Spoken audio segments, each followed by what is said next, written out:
اعوذ باللہ من الشیطان الرجیم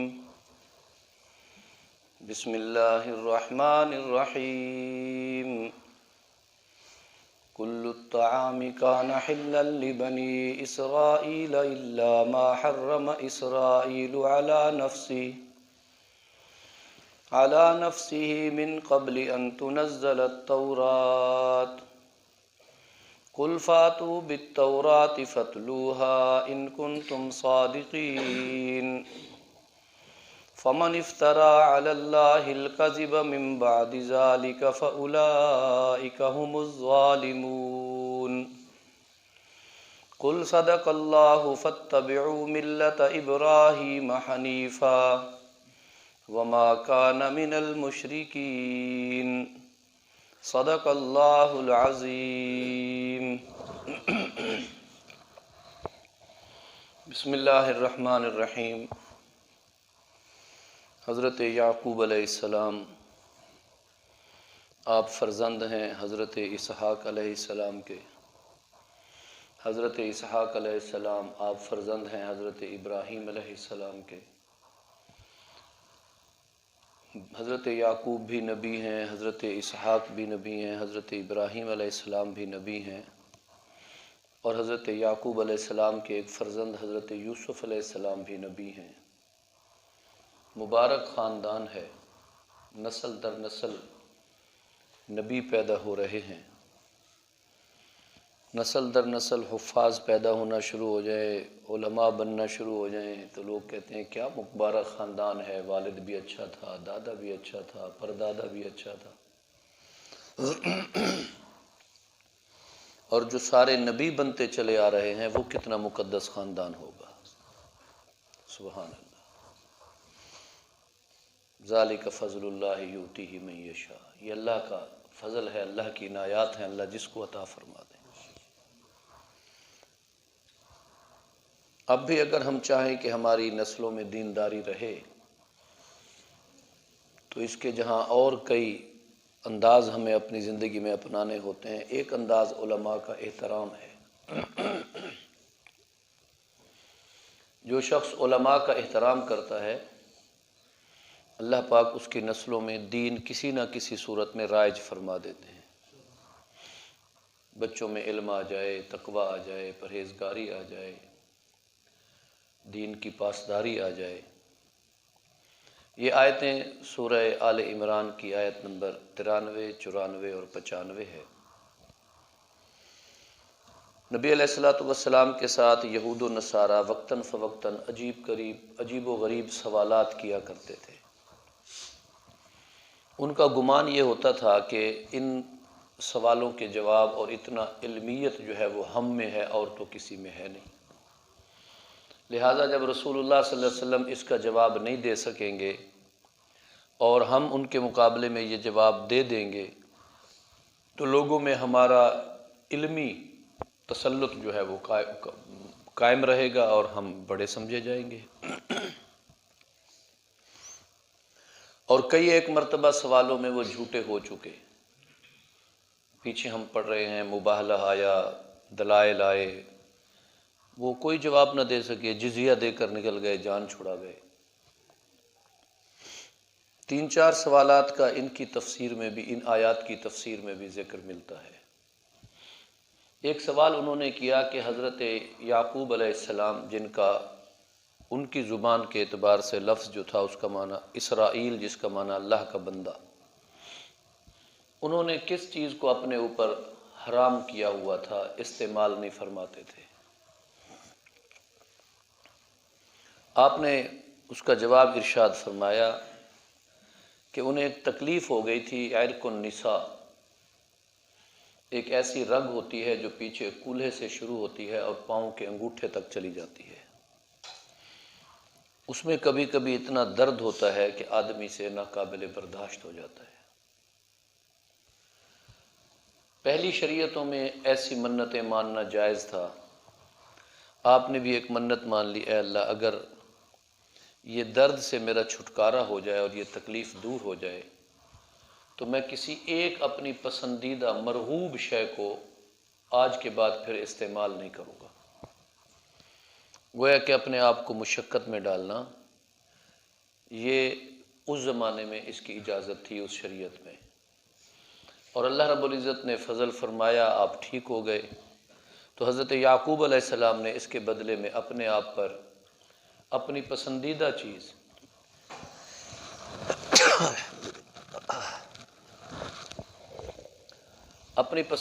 چیز اونٹ کا گوشت اور اونٹ کا دودھ استعمال کرنا بند کر دیا۔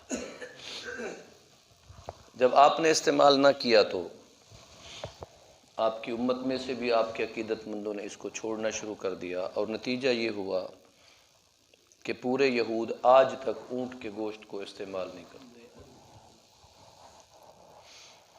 یہاں ضمناً ایک سوال عرض ہے، کیا ہم بھی ایسی کوئی منت مان سکتے ہیں؟ کسی کو کوئی تکلیف ہو، کوئی دکھ ہو، میں مٹن نہیں کھاؤں گا، چکن نہیں کھاؤں گا، میں مچھلی نہیں کھاؤں گا، میں فلاں چیز نہیں، کیونکہ کیا ہم بھی کر سکتے ہیں؟ ہم نہیں کر سکتے، ہمیں اس کی اجازت نہیں ہے۔ رسول اللہ صلی اللہ علیہ وآلہ وسلم نے ایک مرتبہ اپنی بیویوں امہات المومنین کی دلجوئی کے لیے فرمایا کہ میں آج کے بعد شہد استعمال نہیں کروں گا۔ یہ سورۃ التحریم میں ہے۔ تو اللہ رب العزت نے ارشاد فرمایا، اے میرے پیغمبر، آپ کسی حلال چیز کو حرام نہیں کر سکتے۔ ان تبتغی مرضات اللہ، آپ کو اللہ کی رضا چاہیے، بیویوں کی رضا نہیں چاہیے، لہٰذا آپ اس کو استعمال فرمائیں۔ تو اس طرح یہ اس کی اجازت ہمیں نہیں ہے، ایک اصول۔ دوسرا، حلال اور حرام قرار دینا کسی چیز کو، یہ کس کے اختیار میں ہے؟ یہ اللہ کے اختیار میں ہے۔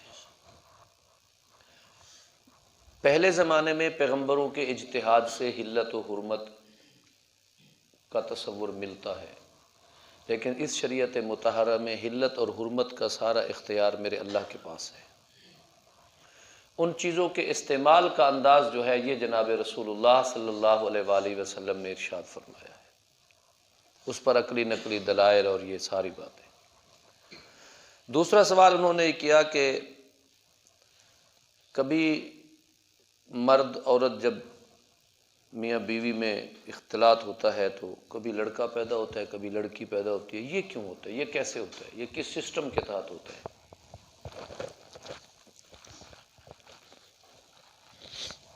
اس کا خلاصہ یہ ہے کہ آپ نے فرمایا کہ جب مرد کا مادہ تولید غالب آتا ہے تو لڑکا پیدا ہوتا ہے، جب عورت کا مادہ تولید غالب آتا ہے تو لڑکی پیدا ہوتی ہے۔ تیسرا سوال انہوں نے کیا کہ جو نبی آخر الزماں ہیں جس کا آپ دعویٰ فرماتے ہیں، ان کی کوئی ایک خصوصیت ہمیں بتائیں۔ آپ نے فرمایا، تنام عیناہ ولا ینام قلبہ۔ وہ پیغمبر سو بھی جائیں تو ان کی آنکھیں سوتی ہیں، دل نہیں سوتا، دل نہیں سوتا۔ یہ خصوصیت بھی سوال جواب عین مطابق تھا جو ان کے خیال۔ انہوں نے پوچھا کہ نبی آخر الزماں جناب رسول اللہ صلی اللہ علیہ وسلم، فرشتوں میں سے کون سا فرشتہ ان کا دوست ہے؟ تو آپ نے فرمایا جناب جبریل امین دوست ہیں، قرآن پاک میں بھی اس کا تذکرہ موجود ہے۔ انہوں نے کہا جبریل سے تو ہماری بنتی نہیں۔ یہود کا گمان یہ تھا کہ جبریل سے ہماری بنتی نہیں، ہم جو ہے ہماری شروع دن سے جبریل جو ہے نا وہ ہمارے حق میں اچھے فیصلے نہیں لاتا، کبھی آسمانوں پر عذاب لاتا ہے، کبھی بادل برساتا ہے، کبھی پہاڑوں کو اونچا کر دیا، کبھی انگارے گرا دیے۔ لہٰذا اگر آپ پر یہ وحی میکائیل علیہ السلام لے آتے یا اسرافیل علیہ السلام لے آتے یا کوئی اور فرشتہ لے آتا تو ہم آپ کو نبی مان لیتے، ورنہ ہم آپ کو نبی نہیں مانتے۔ کمال ہے۔ تو میرے ساتھیوں، اللہ رب العزت نے اس کا جواب قرآن پاک کی ان آیات میں ارشاد فرمایا، کل الطعام کان حلا لبنی اسرائیل، ہر قسم کا کھانا جو حلال تھا بنی اسرائیل کے لیے، الا ما حرم اسرائیل علی نفسہ، حضرت اسرائیل یعنی جناب یعقوب علیہ السلام نے خود اسے اپنے آپ پر ایک منت کے تحت اس کو ترک کر دیا، حرام قرار دے دیا۔ اور کب؟ من قبل ان تنزل التورات، تورات کے نازل ہونے سے بھی پہلے۔ دین یہود کی ابتدا تورات سے ہوئی، اور حضرت یعقوب علیہ السلام کی یہ منت تو تورات سے بھی پہلے تھی۔ تو یہ یہود کیسے کہہ سکتے ہیں کہ بھئی یہ ہمارے مذہب کا مسئلہ ہے؟ یہ تو حضرت یعقوب علیہ السلام کا معاملہ تھا، اور انہوں نے ایک بیماری اور ایک منت کے طور پر یہ بات فرمائی تھی۔ قل، اے میرے پیغمبر ان سے پوچھئے، فاتوا بالتوراۃ، اگر دودھ اونٹ کے حلال و حرام کا مسئلہ تورات میں ذکر ہے تو لے آؤ تورات کو۔ یہود و نصارہ کئی مرتبہ اپنے مسائل کی جائز اور ناجائز ہونے کی دلیل منسوب کر دیتے تھے کہ یہ تورات میں ہے، یہ تورات میں ہے۔ تورات ان کے مذہب کی کتاب ہے۔ تو اللہ رب العزت بار بار یہ حکم ارشاد فرماتے تھے، اے پیغمبر پھر ان سے کہو وہ تورات لے آؤ۔ ایک مرتبہ زنا پر سزا کا معاملہ آیا، ایک جوڑا جس سے یہ غلطی ہو گئی۔ اب ان کا مسئلہ تھا کہ ان کا فیصلہ قرآن کے مطابق کریں یا تورات کے مطابق، تھا وہ یہودی جوڑا۔ تو آپ صلی اللہ علیہ وسلم نے فرمایا میں تو شریعت محمدیہ کو لے آیا ہوں، شریعت اسلام کو لایا ہوں اس کو۔ انہوں نے کہا نہیں، ہم تو یہود ہیں، ہم تو تورات کے مطابق کریں گے۔ تو اللہ کے نبی نے ارشاد فرمایا لے آؤ تورات۔ تورات آ گئی۔ وہ یوں کرتے تھے کہ ایسی حرکت کرنے والوں کا منہ کالا کر کے گدھے پر بٹھایا اور تھوڑا سا بازار میں اس کی تذلیل کی اور پھر اس کو چھوڑ دیا۔ رسول اللہ صلی اللہ علیہ وسلم نے فرمایا نہیں، ہمارے ہیں تو 100 کوڑے لگیں گے، شادی شدہ ہیں تو رجم کیا جائے گا۔ لے آؤ تورات کو۔ تب تورات آئی تو ان کو پڑھنے لگے اس کو، تو اس آیت پر، وہ اس حصے پر جس میں یہ سزا درج تھی، یوں ہاتھ دے کر بیٹھ گئے۔ حضرت عبداللہ ابن سلام رضی اللہ تعالیٰ عنہ جو پہلے یہودی عالم تھے پھر مسلمان ہوئے، نبی پاک صلی اللہ علیہ وسلم کی خدمت میں عرض کیا، اللہ کے نبی اسے کہو یہ ہاتھ ہٹائے ذرا، ہاتھ وہ نیچے تو لکھا ہوا تھا بس۔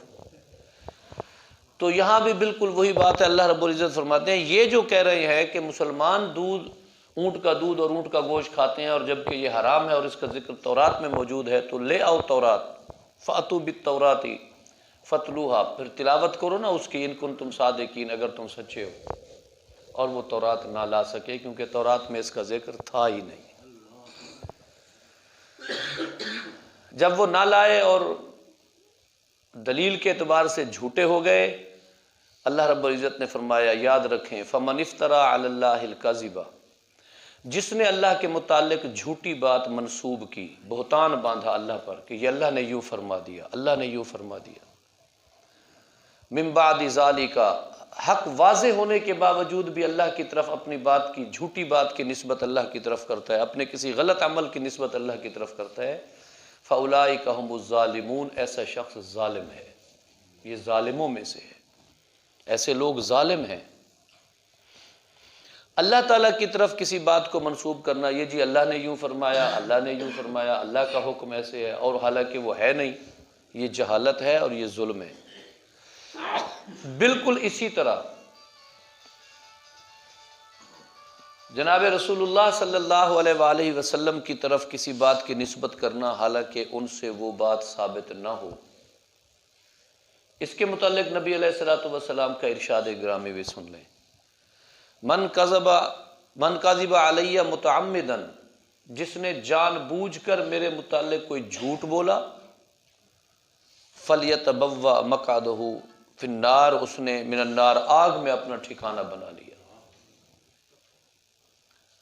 اللہ کی طرف جھوٹ بولا تو ظالموں میں سے قرار پایا، نبی پر جھوٹ بولا تو آگ میں ٹھکانہ بنا لیا کہ یہ بات نبی نے فرمائی، یہ حدیث میں ہے، یہ اللہ کے نبی کا فرمان ہے۔ تو یاد رکھیں اس سے بڑا بہتان کوئی نہیں کہ اللہ نے بات فرمائی نہیں، اللہ کی طرف نسبت کرتی، رسول اللہ صلی اللہ علیہ وسلم نے ارشاد فرمایا نہیں، رسول اللہ کی طرف نسبت کر دی۔ یہ دونوں باتیں بے دینی کی باتیں ہیں۔ ہمارے پاس اس کے لیے پیمانہ کیا ہے کہ یہ اللہ نے بات فرمائی ہے، اس کا پیمانہ ہمارے پاس قرآن پاک ہے۔ رسول اللہ صلی اللہ علیہ وسلم نے فرمائی ہے یا نہیں فرمائی، اس کا پیمانہ حدیث رسول کو دیکھنا ہے۔ حدیث رسول میں لوگوں نے اپنی طرف سے کئی جملے لکھ کر داخل کرنے کی کوشش کی، قرآن پاک میں داخل کرنے کی کوشش کی، تو اللہ تبارک و تعالی جزائے خیر عطا فرمائے، اور ہمارا یہ جملہ کہنا ہمارے حق میں فائدہ ہوگا۔ حضرت ابو بکر صدیق رضی اللہ تعالی عنہ کو، جو مزاج شناس پیغمبر تھے، عکس پیغمبر تھے، انہوں نے اس وقت جب لوگ قرآن پاک میں کوئی چیز شامل کرنا چاہتے تھے اور قرآن پاک کی حفاظت کا اہتمام تھا، تو انہوں نے پورے قرآن پاک کو ایک کتابی شکل میں لکھ کے ام المومنین حضرت عائشہ رضی اللہ عنہا کے پاس رکھوا دیا، تاکہ امت کے پاس وہی قرآن موجود رہے جو اللہ نے اپنے نبی پر نازل فرمایا۔ اور جب لوگوں نے صحابہ کرام رضوان اللہ تعالی علیہ مجمعین کی وفات ہونے لگی اور ان کی تعداد کم ہوتی گئی، آہستہ آہستہ کر کے وہ اللہ کو پیارے ہوتے چلے گئے، تو اس وقت محدثین نے یہ محنت کی، اس کو پیوریفائی کیا، ایسا صاف کیا کہ کس کی بات کون کہہ رہا ہے، کہ یا نبی کی حدیث ہے یا نہیں ہے۔ علم اسماء الرجال کو وجود بخشا، ایک دوسرے کو دیکھا، اس میں عادل ثقہ غیر ثقہ راویوں کو دیکھا، یہ ساری باتیں احتیاطیں برتنے کے بعد ایسا صاف ستھرا علم اللہ کے نبی کی حدیثوں کی شکل میں ہمیں عطا فرما دیا۔ اب ہم نہیں کہہ سکتے کہ قرآن میں کوئی غلطی کرے اور بچ جائے، ہم اس کی گرفت نہ کریں۔ علماء امت جو ہیں ان کا بھی تعاقب کر لیتے ہیں، اور علماء امت بدعات والوں کو بھی پکڑ لیتے ہیں کہ یہ بات نبی کی نہیں، یہ تمہاری اپنی بات ہے، یہ تمہاری اپنی بات ہے۔ اللہ کی قسم، ہم صحابہ کے بعد علماء کے احسان کو بھول نہیں سکتے، ہم سے اترتا ہی نہیں، کیسے اتارے؟ یہ ان کی محنت ہے۔ قل، اے میرے پیغمبر فرما دیجئے، صدق اللہ، حلت و حرمت کے بارے میں، جائز اور ناجائز کے بارے میں جو کچھ اللہ نے فرمایا، اللہ کا فرمان سچ ہے۔ فاتبعوا ملت ابراہیم حنیفا، حضرت ابراہیم علیہ السلام کی طرز اور ملت کی پیروی کرو، جو بالکل صحیح دین پر تھے، جن کا دائیں بائیں کسی بھی بات کا ان پر اثر انداز نہیں ہوتی تھی کوئی باتیں، نہ کبھی کسی کی قوت ان پر اثر انداز ہوئی، نہ کبھی کسی کی معیشت اور معاشرت اثر انداز ہوئی۔ حنیفہ، بالکل سیدھے اپنے دین پر قائم تھے، یہی ان کی خصوصیت ہے۔ اللہ تعالیٰ نے ان کے اس وصف کو قرآن میں بیان فرمایا، وما کان من المشرکین، اور وہ مشرکین میں سے بھی نہیں تھے۔ اللہ تعالیٰ ہمیں قرآن اور سنت کا پابند فرمائے، اور حلت و حرمت کے معاملے میں بھی اللہ ہمیں پوری احتیاط نصیب فرمائے۔ وآخر دعوانا الحمدللہ رب العالمین۔ بسم اللہ الرحمن الرحیم۔ یا ربی لک الحمد کما ینبغی لجلال وجہک وعظیم۔ اللہم ارزقنا تلاوت القرآن آناء اللیل وآناء النہار، اللہم نور قلوبنا بالقرآن وزین اعمالنا واخلاقنا بالقرآن، صلی اللہ تعالی علی خیر خلقہ وآلہ وصحبہ اجمعین برحمتک یا ارحم